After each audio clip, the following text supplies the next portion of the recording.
In the face of the growing pandemic that is the coronavirus, the NFL says nothing stops this train.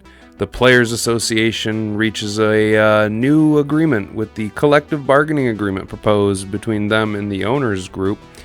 NFL free agency kicks off, and it is a well-deserved breath of fresh air into a otherwise deprived entertainment landscape. And we talk a little bit about Tom Brady Watch 2020 as he formally announces that he will not be returning to the New England Patriots. Let's get into it.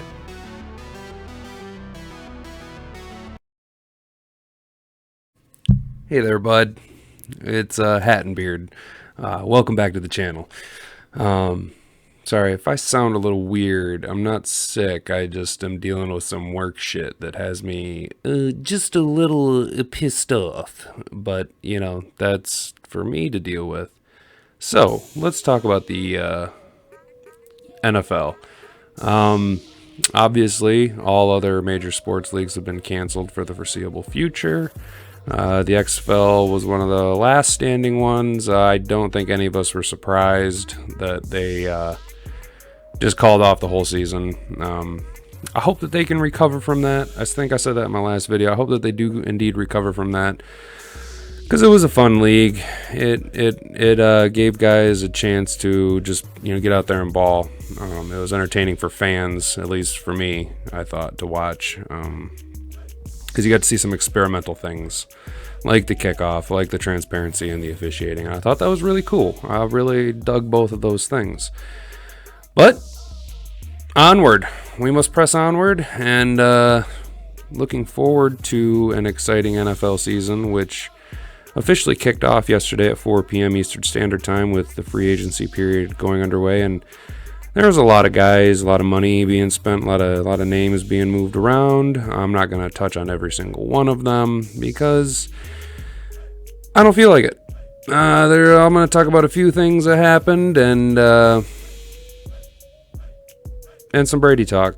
Even though I don't like Tom Brady. I'm not a Brady guy at all. I respect Tom Brady and the accolades and everything that he's done. I respect him, but it doesn't mean that I have to like him. I do wish him success moving forward, and Bill check all of the lack of success moving forward. I'm just a dick. I'm just jealous. I'm a Lions fan. I'm jealous of the success that New England has had for the past 20 years. So the biggest news, I guess, would be that the NFL, obviously, the Players Association was able to reach a new collective bargaining agreement with the owners group, which is awesome. Some controversy, though, with the yays and nays and people abstaining from the vote. But you know what? All I really care about right now is that we have the little bit of flickering light at the end of the tunnel of the NFL season coming to help us after this ridiculous period in our history. And I was thinking about it the other day. If, in fact, this pandemic continues on its charted course, there is an outside chance. There's an outside chance that the first major sports that we get is the NFL. Think about the fact that we would have had nothing for so long, and the first thing that we potentially get back is the single largest sports money-making machine in all of the United States. Imagine the pandemonium that would happen. It would be sheer elation from coast to coast. The amount of money being spent at the games, gambling, it would be a celebratory kickoff weekend. So I think that would be really cool. Do I hope that it comes to that? No, I don't hope that it comes to that. I hope that we get out of this pretty quickly. I hope that we do get the end of the NBA season. I hope that the Major League Baseball season doesn't like get just completely obliterated. Although a shortened season wouldn't necessarily upset me because I'm not really a baseball fan, so I don't really care. But I don't hope that the NFL is the first thing that we get back. But I just was thinking, like, if that happens, that'd be crazy. So the Players Association reached an agreement with the owners group.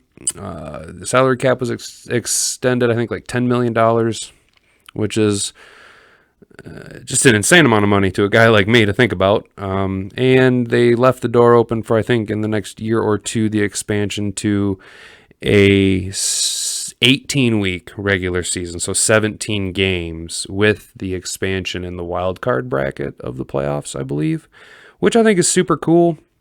I know a lot of players were kind of against it because of health and whatnot, and I totally understand their side of the argument, and I have no stake in this argument. I just would love to see more football. So, of course, I'm not against it, but I get where they're coming from. I respect it. That's a long season to begin with, and it takes a toll. Look at a lot of the former players and what came of them. So, it is what it is. Again, I have no say in this matter.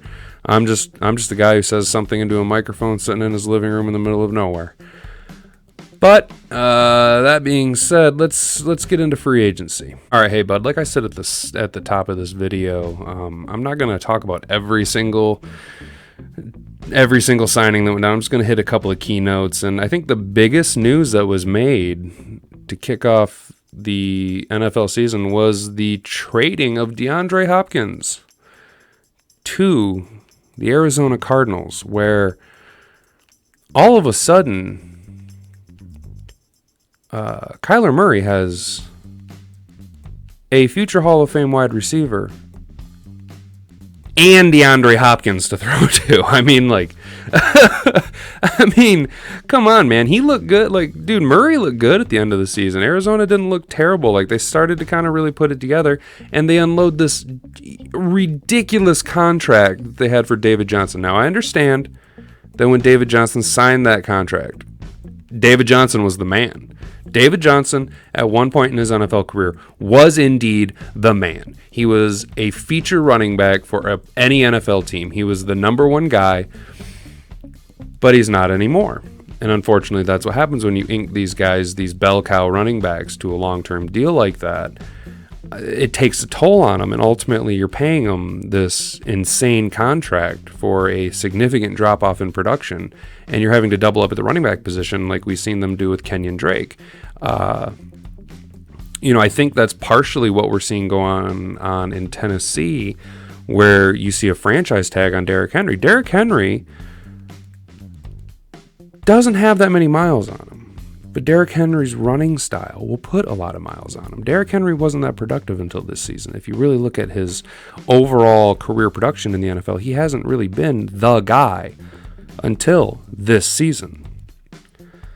So I understand the franchise tag there, and we'll talk about that in a little bit. Sorry about that. I guess the second thing that I wanted to talk about was anytime you see a first-round pick. Oh, the details of the DeAndre Hopkins trade was, I think they picked up a second-round pick in David Johnson from Arizona in exchange for D-Hop and a fourth-round pick. Something like that. I don't know. A second-round pick's not a bad pickup, but not for DeAndre Hopkins, dude. Are you kidding me? Bill O'Brien, dude, bro. I guess for 2 years now he's been trying to shop around D-Hop, and he thinks he's past his prime. Dude, his post-prime is better than 60% of the players in the NFL's prime.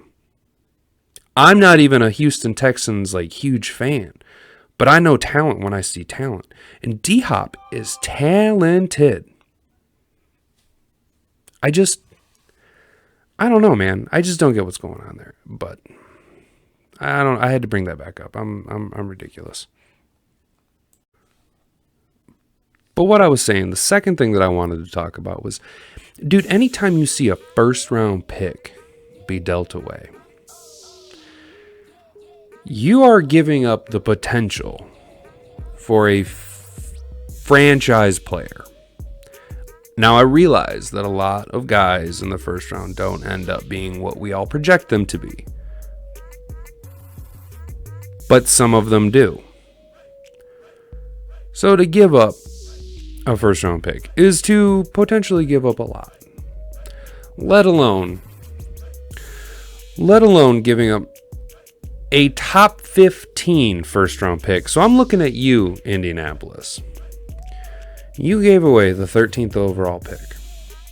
Now I hear some of you who don't know what they gave it up for, asking yourselves, who did they possibly acquire? Well, that's where this conversation gets interesting.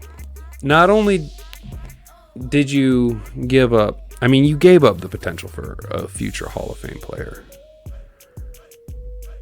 But in exchange, you got a potential Hall of Fame player. Sure, you bring on a $21 million a year contract and DeForest Buckner from the San Francisco 49ers. But you get an all-pro player. You get the only other player at his position that could be compared to Aaron Donald currently in the NFL. You get a game-changing player at the defensive tackle position. You're getting the known versus the unknown. You're paying for the known versus the unknown. So I'm not gonna dog this trade at all. I actually kind of like this trade. I really like what they did here. I feel like San Francisco maybe has some plan, but giving up that player is a lot. But you are getting the potential for getting a lot. It's an interesting maneuver for San Francisco. I totally understand where Bill Polian and them were coming from with Indianapolis, and I like it. I like it for Indy. I don't know if I necessarily like it for San Francisco. I don't know. I don't know. I don't know. I guess one of the big signing that I wanted to talk about was, dude. Apparently the Dallas Cowboys have decided that they're going to spend all the money on offense, because not only did they let two marquee players go on defense, which we'll talk about in a moment here, but they spent, or will spend rather, over the next 5 years on Amari Cooper, $100 million. That is a lot of money for a very talented player. I am not a big Amari Cooper fan. I am not a big Dallas Cowboys fan. I can respect some of the things that they are able to do. I like Zeke. I am still up in the air. I feel I am exactly where the Dallas Cowboys are on Dak Prescott. I am willing to franchise tag Dak Prescott because I don't know if he is the man. He's good. But I need to see it for multiple seasons. Now, yeah, I know he's not a rookie. And he did take a lot of major leaps forward, and he wasn't bad his rookie year, per se. But I need to make sure that the investment of what Dak Prescott is, from all accounts being told, that he's worth that chunk of change. It's kind of like a prove it, young man. Plus, there's a coaching change. Plus, Mike McCarthy might not want him there after a season. Does that make sense? I don't know. I don't know much about Mike McCarthy. I don't really care to know much about Mike McCarthy. I know that him and Aaron Rodgers didn't really get along at the end there, and that's pretty much why he isn't a Green Bay Packers head coach anymore. Do I think that Amari Cooper is worth $100 million? Maybe. Maybe he is. But I'm not Jerry Jones. I don't understand some of these maneuvers. 5 years, 100 million? No. 3 years, 62 million? Sure. I mean, it breaks out to be about the same thing. But instead of this long-term saddled contract, I mean, you're getting a decent investment on a player who, I mean, he hasn't been on the field every single play. And it's not because of packages. It's because he gets a little dinged up from time to time. You're paying Zeke a lot of money. You're going to have to pay Dak a lot of money. I understand you're trying to recreate the nostalgia of the Cowboys from the 90s. And you possibly could, but you got to pay some of your defensive players. I mean, Robert Quinn went to the Bears, which is startling being a Lions fan, because it's like, oh, of course the Bears got another defensive weapon. Do I think he was worth $70 million at this age? No. Do I think that's what the Cowboys said? Yes. Do I disagree with the Cowboys here? No. If I was the Bears, would I have paid a 30-something-year-old defensive end pass rush specialist, Robert Quinn, $70 million? No, I wouldn't have. But I'm not a GM. I'm just a guy sitting on a couch saying some things into a microphone in the middle of nowhere.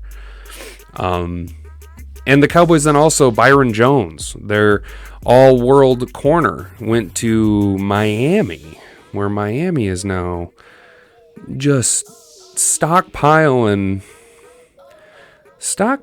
this talent, because not only did they go out and spend just all kinds of money on Byron Jones, but dude, Kyle Van Noy went and got broke off and went and reconnected with his homie B-Flow, and now Kyle Van Noy. Suddenly, the Miami Dolphins have a very potentially scary defense, at least on paper, and they have I think 78 picks in this draft, so they essentially can just take everybody from every position that they want. But I don't know, man. I don't know what Dallas is doing, if they're just like, hey, man, offense wins championships these days, and we're just gonna build us a little Chiefs organization down here, and we're just gonna score all the points, and don't matter what our defense can do. We got Leighton Vander Esch, who he'll need to get paid here soon. So I don't understand, man. I would have spent. I mean, I'm just old like that. I like running games, and I like defense wins championships. So, Amari Cooper again. I would have gone more for a 3-year deal. I mean, it is what it is. But I'm not a gozillionaire, as they say. Oh man, other wide receivers being moved around. It's been a lot of wide receivers being moved around. Stephon Diggs goes. I mean, he was not happy in Minnesota. And the Bills gave up. I didn't really look at the details of it, but I don't care about the picks. I don't care about the details of that trade.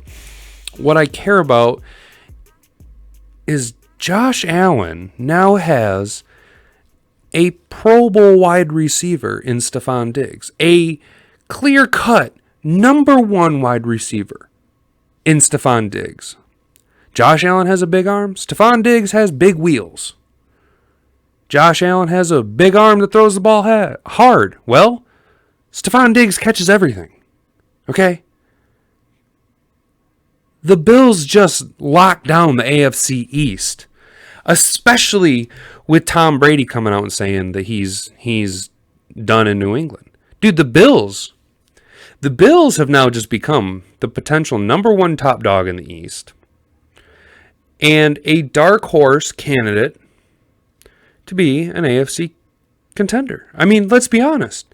If Josh Allen makes the steps that he made last season into this season, and you add Stephon Diggs, and their running game continues to develop with Singletary, you have a terrifying, young, talented roster, top down, offense and defense.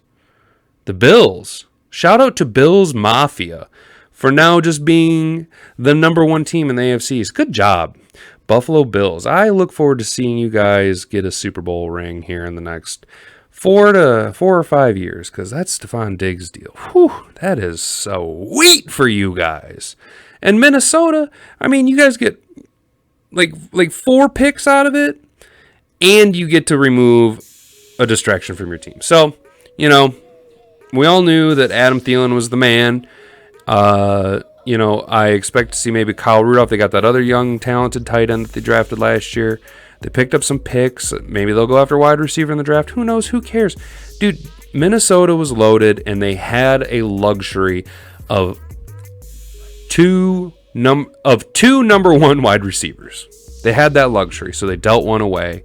They dealt away the one that didn't want to be there. So it's mutually beneficial. Everybody wins in this situation. Good job to all parties involved. Congratulations to the Buffalo Bills. Just getting an outstanding player. That is so awesome.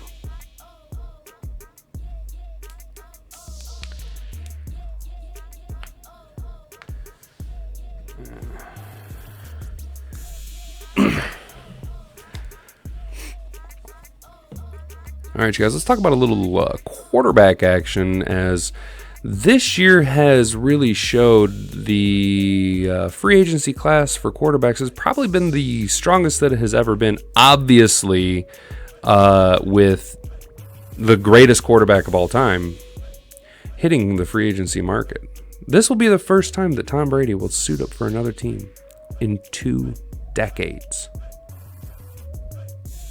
In the modern era, a player has played for the same organization.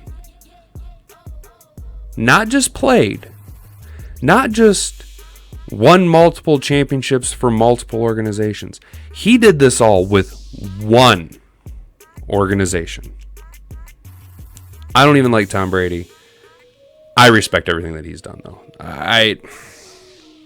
I bet you'll see him when he goes in the Hall of Fame. I'm like, yeah, Tom Brady's not that bad. I mean, I might have disagreed with him and not necessarily liked the Patriots for when they were winning all the Super Bowls. But, when you really look at everything that he's done on the whole, you got to respect him, man, for what he's done. And then he'll put on his little gold jacket, and he'll come up there and he'll wave and he'll point at Robert Kraft, who's getting a massage, and Bill Belichick will be standing there scowling, looking like a curmudgeon, probably like, I couldn't come out to I got the coaching to do, and I was just scouting some players here. So, but Tom Brady is what he is. So this class is just outstanding. I mean, you look at Phillip Rivers, Teddy Bridgewater, Andy Dalton, who I'm pretty sure, I'm just going to say right now, Andy Dalton's going to New England. Andy Dalton will be the New England Patriots quarterback, and Andy Dalton will win a Super Bowl in the next 2 years with the New England Patriots.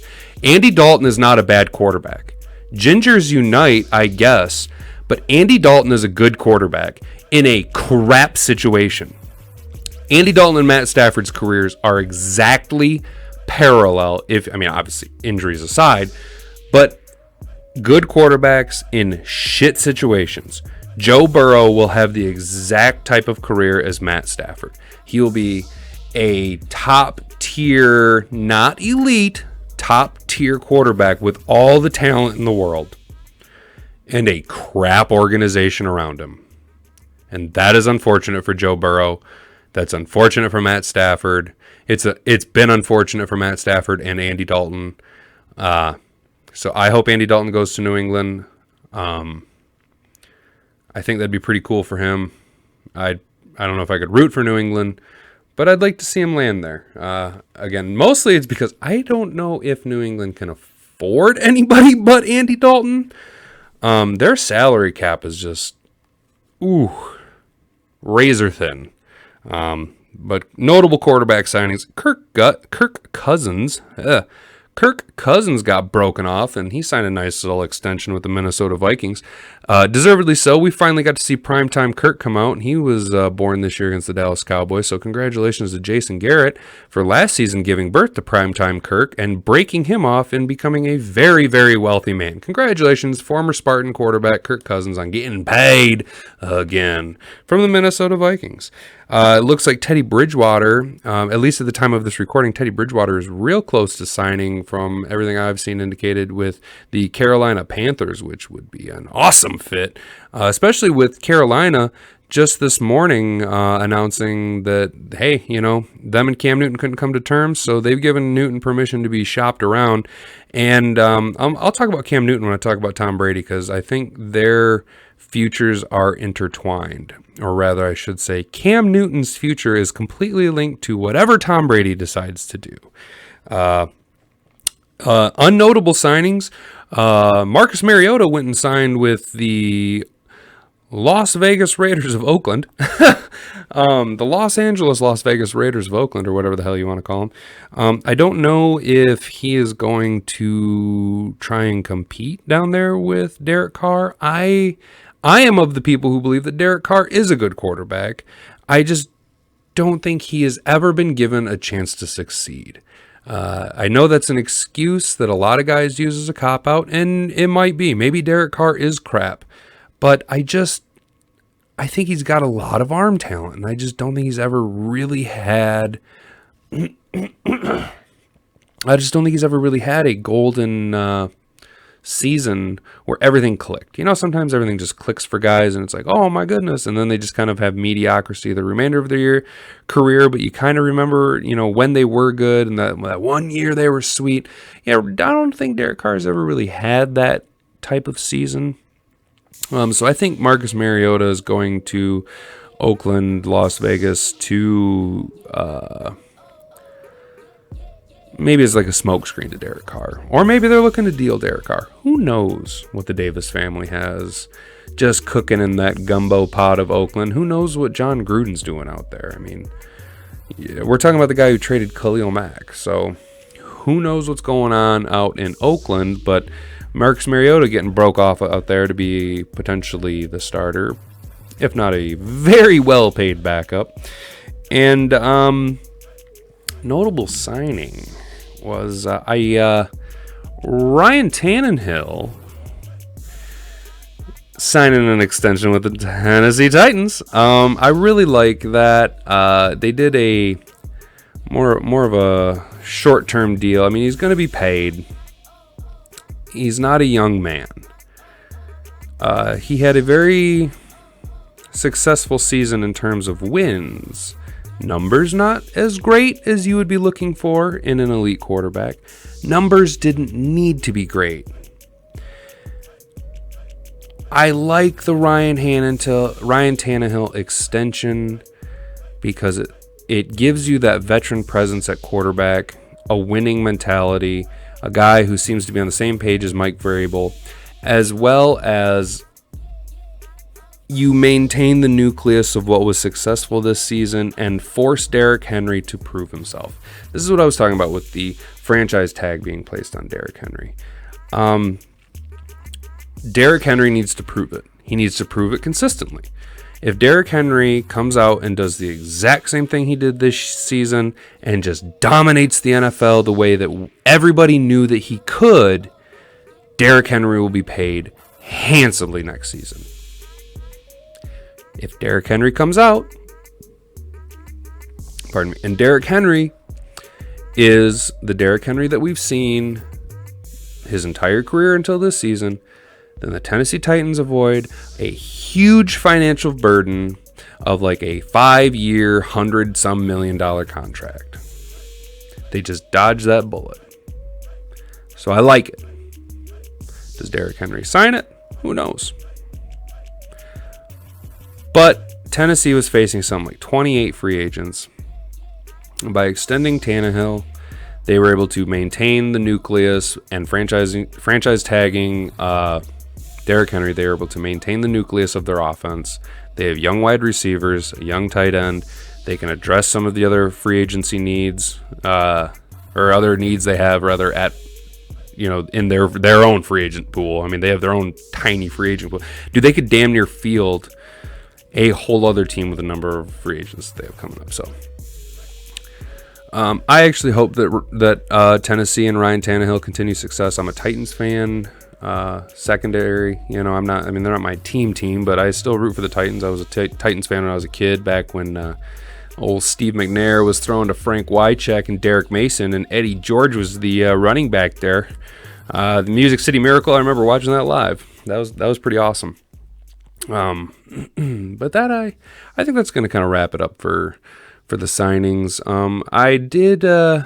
I did tease at the beginning of the video, and obviously by the title, that we would talk about a little bit of Tom Brady. And I'm going to now first ask that if you're new here and you like what we've done, please like and subscribe. That'd be awesome to help this channel grow. Drop a comment if I've said some things that have upset you, or some things that you agree with, or just whatever hot take you got. That would be super awesome. So look, there are only two, and there have only ever been two landing spots for Tom Brady. Those two places are the Los Angeles Chargers, because they have money to spend on a quarterback, and they need to sell tickets yesterday. Tom Brady does both. He gets paid and he sells you tickets. And this is the thing about Tom Brady. Tom Brady automatically elevates every single person affiliated with your organization. He elevates them from where they were yesterday when he wasn't a part of your organization.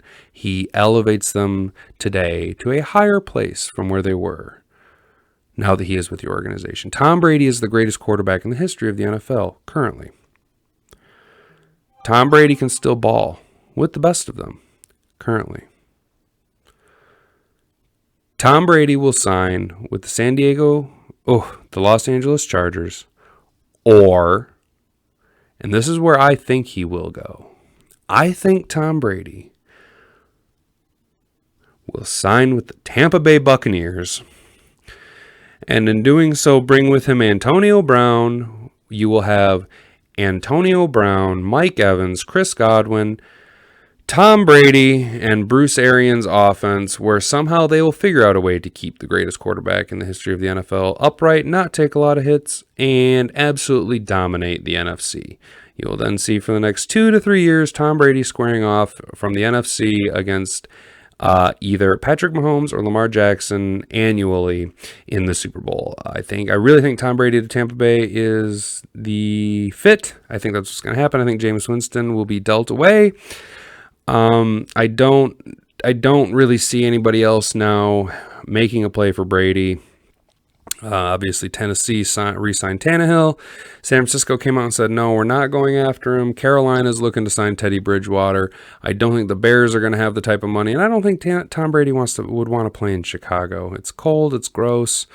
I just think that you put Tom Brady in the NFC South. That's a quarterback, friendly conference. I mean, you got Breeze, you got Ryan, you throw Brady in the mix. Really, if you see Tom Brady leave the AFC and go to the NFC, what you're going to see is the NFC is going to be full of the old guard quarterbacks, and the AFC will be full of the young gun talents. It'll be fun to watch the evolution of the league moving forward if Brady goes to the NFC.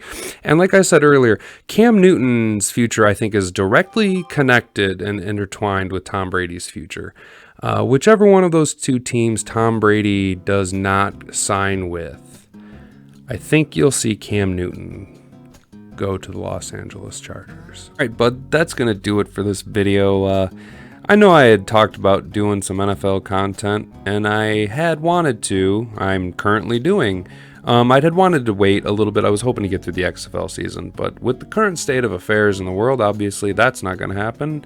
Man, is it good to, though, talk about something other than the coronavirus. It's so awesome that the NFL just came in like the Kool-Aid man and just like, dude, it was getting boring out here, man. It was all anybody was talking about, and man, football is awesome. I'm so glad the season is back. So, hey, if you like this video, give it a thumbs up. I'd really appreciate it. If you give it a share, that'd be awesome too. It really helps this channel to grow. We're trying to do something here, trying to get this channel off the ground, trying to get it to grow. So anything you can do helps. Comment below with any comment below with where you think Tom Brady's going to land. Let me know if you like this video and your take on the current state of the NFL. So, hey guys, just remember to, especially right now, don't be dicks to each other. Just kind of be nice out there for the most part. Keep your distance. Practice social distancing.